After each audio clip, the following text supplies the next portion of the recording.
原本刚出生的他会在流浪猫妈抛弃的雨夜中离去，然而却因贪恋人类的呵护，硬生生的存活了7天。当生命肉眼可见的流逝却无能为力时，想必分别是他教会小姐姐的第一件事吧。与此同时，也从未想过相处1周的小生命会在他的心里留下如此深的烙印。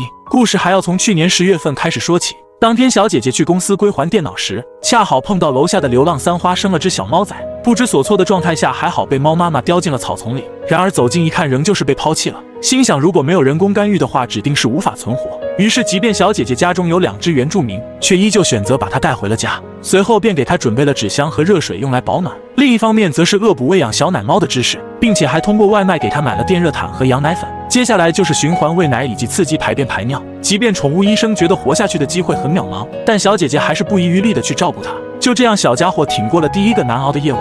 与此同时，小姐姐还给它取名叫钢铁，希望它强壮起来能够活下去，并且它也很聪明。教它喝奶后，第2天便轻松学会，即便没有睁眼，却喜欢到处爬来爬去。小姐姐也在时刻关注着它的一举一动，只要发觉没动静，就会赶快去观察，生怕它自己悄无声息地嘎掉了。后来小姐姐听说梳毛会有妈妈舔毛的感觉，于是每天都乐此不疲地给它梳理毛发。你就说这跟自己养大的孩子有什么区别吧。随后的几天时间里，小钢铁每天都会钻来钻去各种越狱，钻累的情况下便趴在窝里呼呼大睡。然而正当什么都努力做到最好时，结果小钢铁到了第6天精神突然变差，大口喘气的状态下只能靠吸氧来维持。不敢松懈的小姐姐便第一时间带她去了宠物医院。由于身体太小无法打针，只能回家尽可能的吸氧和喂奶。但是到家后，小钢铁的状态越来越差，即便小姐姐守了一整夜，小钢铁依旧没能撑下去，去了喵星。与死神挣扎的过程中，当时有力气的他还在不停的喝奶，想必他也很想和小姐姐一起生活吧。随后钢铁回喵星后，心有愧疚的小姐姐还会时不时的关注领养信息，